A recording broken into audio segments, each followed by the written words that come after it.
একবার চিন্তা করুন প্রিয় দর্শক, এক রাজা যার বাহিনী ছিল অসংখ্য সৈন্য আর বিশাল বিশাল হাতি।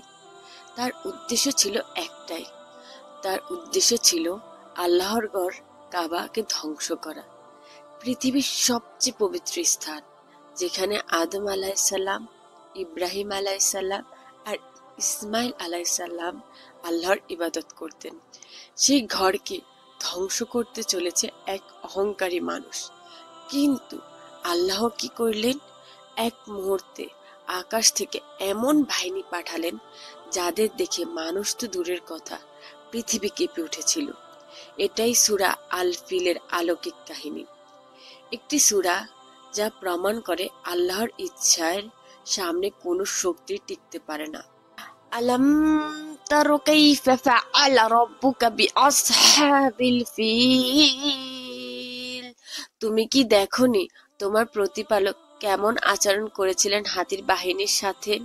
আলাম ইয়াজআল কাইদাহুম ফি তাদলিল, তিনি কি তাহাদের ষড়যন্ত্রকে বানচাল করিয়া দেন নাই? ওয়া আরসালা আলাইহিম তায়রান আবাবিল, এবং তিনি তাহাদের বিরুদ্ধে দলে দলে আবাবিল পাখি প্রেরণ করেন।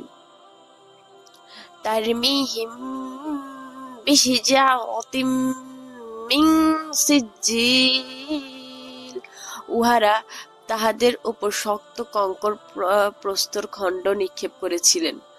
ফাজআলাহুম কাআসফিম মাকুল, ফলে তিনি তাহাদের করে দিয়েছিলেন খাওয়া দানের তুষের মতো। সুবহানাল্লাহ, আল্লাহু আকবার। ঐতিহাসিক প্রেক্ষাপট, এই ঘটনাটি ঘটেছিল নবী মুহাম্মদ সাল্লাল্লাহু আলাইহি ওয়াসাল্লাম এর জন্মের অল্প আগে। সেই বছরটি ইতিহাসের পরিচিত আমুল ফিল নামে, অর্থাৎ হাতির বছর নামে পরিচিত। তখন ইয়েমেনের রাজা ছিলেন আব্রাহা আল আশরাম। তিনি ছিলেন একজন খ্রিস্টান শাসক, আর তার উদ্দেশ্য ছিল আরবের মানুষের ধর্ম পরিবর্তন করা। মক্কার কাবা শরীফ তখন সমগ্র আরবের কেন্দ্রবিন্দু। সব আরব জাতি সেখানে এসে হাজিরা দিত, কুরবানি করত, বাণিজ্য করত। আব্রাহা চাইল মানুষ যেন কাবা না গিয়ে তার তৈরি গির্জায় আসে। ইয়েমেনে সে এক বিশাল সুন্দর গির্জা তৈরি করল, নাম দিল কুলাইসা, রোমানদের মতো অলংকার আর সোনা রূপা সজ্জিত। সে ঘোষণা দিল, এখন থেকে হজ হবে এখানে, কাবায় নয়। কিন্তু আরবদের লোকেরা হাসলো, কেউ আগ্রহ দেখালো না। বরং একদিন এক আরব ব্যক্তি গিয়ে সেই গির্জার ভিতরে অপবিত্রতা করে চলে আসে। আব্রাহা ক্ষিপ্ত হয়ে উঠল। সে কসম খেয়ে বলল, আমি সেই কাবাকে ধ্বংস না করা পর্যন্ত শান্তি পাব না।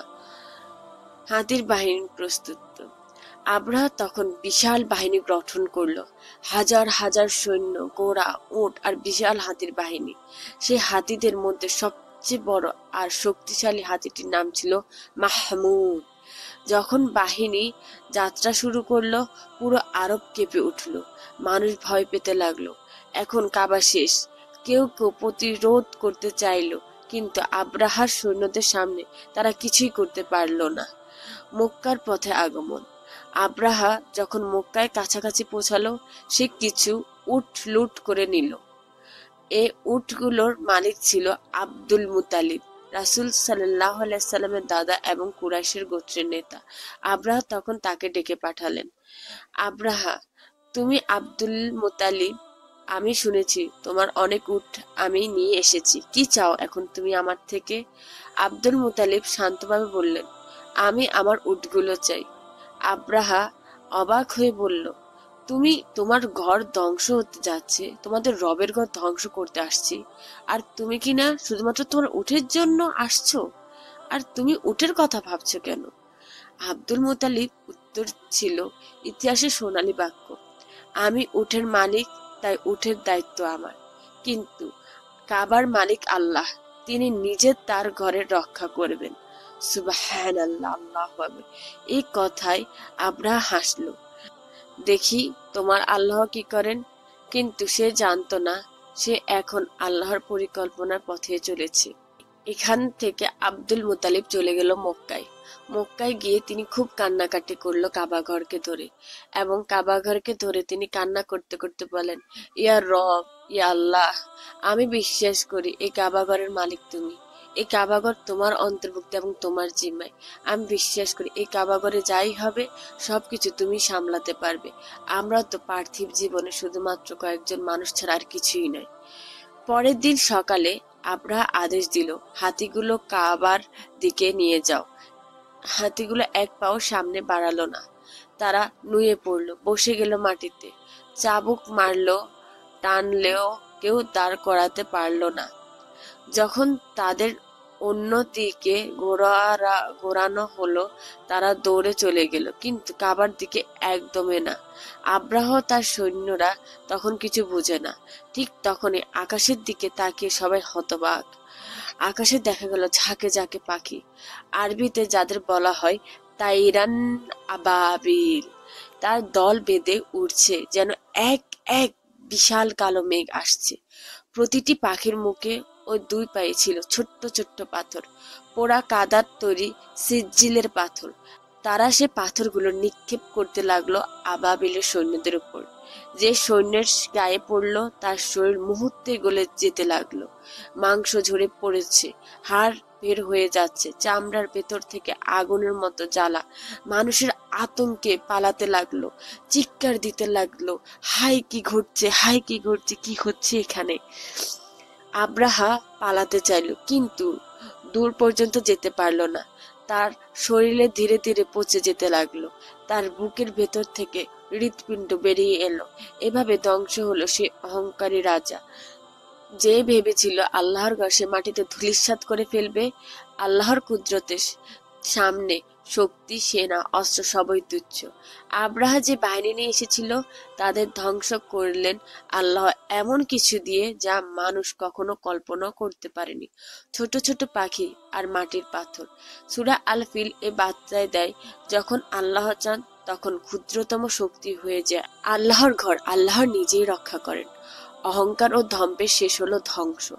আল্লাহর সাহায্য আসে সেখান থেকে যেখান থেকে কেউ আশা করে না। আল্লাহ তার প্রিয় বান্দাদের রক্ষা করেন সবসময়।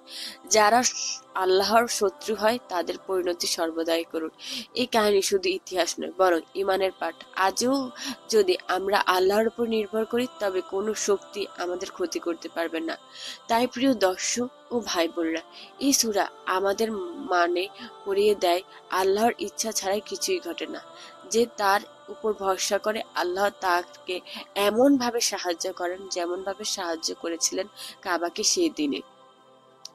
প্রিয় দর্শক, আজকে আমরা সূরা পড়তে পারি, কিন্তু সূরার অর্থ না বোঝার কারণে আমরা সূরাগুলোকে ঠিক ওইভাবে প্রাণবন্ত করে বা মনোযোগ দিয়ে পড়তে পারি না।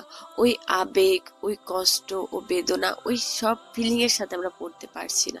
তাই আমার আকুতি মিনতি থাকবে যেন আপনারা সবাই বেশি থেকে বেশি এভাবে আমার চ্যানেলকে সাপোর্ট করে সূরা ফাতিহার ব্যাখ্যা, সূরা ফিলের ব্যাখ্যা শুনতে থাকুন, যাতে করে আপনাদেরও দিলে আসে যেন আপনারা এই সূরাগুলোকে বেশি থেকে বেশি আপনারা পড়ে তা আপনাদের জীবনে সুন্দর করে সূরা কারাতগুলো পড়ে আল্লাহর সন্তুষ্টি অর্জন করতে পারে।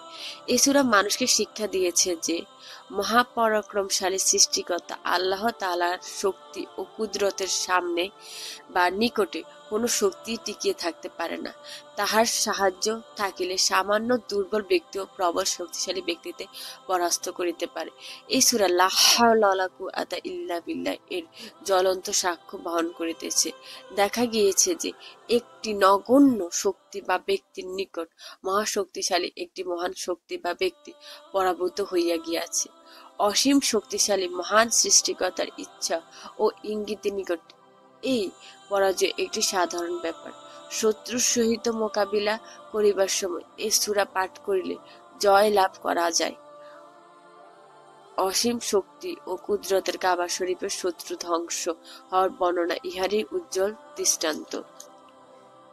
আরবের মানুষের নিকট কাবা শরীফ অতি সম্মানের ও আদরের গৃহ ছিল। ইয়ামেনের খ্রিস্টান রাজা আব্রাহা রাজধানী ছানা নগরে বিপুল অর্থ ব্যয় করিয়া ফালস নামক একটি উপাসনা গৃহ নির্মাণ করিয়াছে। আব্রাহার যাহাতে কাবা গৃহে গমন না করে সে উদ্দেশ্যে উহাতে অনেকগুলো মূর্তি স্থাপন করিয়া তাহার প্রতিষ্ঠান গির্জার উপাসনা করিতে আদেশ দিল। কিন্তু কাবাগৃহের প্রতি আরবের লোকেদের অসাধারণ ভক্তি ও শ্রদ্ধা ছিল, তাই তাহারা কেহই আব্রাহার নির্মিত গির্জায় গেল না। অথচ কেনান গোত্রের একটি লোক রাত্রিকালে ওইখানে এসে পায়খানা ও প্রস্রাব করিয়া উহাকে অপবিত্র করিয়া চলিয়া গেল। ইহাতে আব্রাহা অত্যন্ত ক্ষুব্ধ হইয়া মনে করিল যে কাবা গৃহের ধ্বংস না করিলে তাহার গির্জার সমাধার হইবে না। সে অসংখ্য হস্তি ও সৈন্য লইয়া কাবা গৃহ ভঙ্গিতে বা ভাঙ্গিতে রওনা হইল। কাবা শরীফের নিকটবর্তী না হইতে ইতিমধ্যে আল্লাহ তাআলা প্রেরিত আবাবিল নামক এক প্রকার ক্ষুদ্র ক্ষুদ্র পঙ্খী দল তাহাদিগকে বাধা দেয়। প্রত্যেকটি পঙ্খির মুখে একটি এবং দুই পায়ে দুইটি করিয়া শক্ত প্রস্তরের কঙ্কর ছিল। ইহারা আব্রাহার হস্ত সৈন্যদের ওপর ওই সকল কঙ্কর নিক্ষেপ করিতে লাগিল। কথিত আছে যে কঙ্করগুলি এতই তীব্র বিষাক্ত ছিল যে এক একটি সৈন্যের মস্তিষ্কে নিক্ষিপ্ত হইয়া বাহা দ্বারা দিয়া বাহির হইয়া পড়িল। এরূপে আব্রাহার সৈন্যদল ও হস্তগুলি ধ্বংস হইয়া গেল। সূরা ফিল অবতীর্ণ করিয়া আল্লাহ তাআলা রাসূল সাল্লাল্লাহু আলাইহি সাল্লামকে ঘটনা স্মরণ করিয়া দেন। তাহার জন্মের 1 মাস 26 দিন পূর্বে এই ঘটনা ঘটিয়াছিল। প্রিয় দর্শক, আশা করি আপনাদেরকে আমি দুইভাবে শুনিয়েছি। যেভাবে আপনাদের ভালো লাগে আপনারা ওইভাবে শুনেছেন। আজকের জন্য এতটুকু। আসসালামু আলাইকুম ওয়া রাহমাতুল্লাহি ওয়া বারাকাতুহু।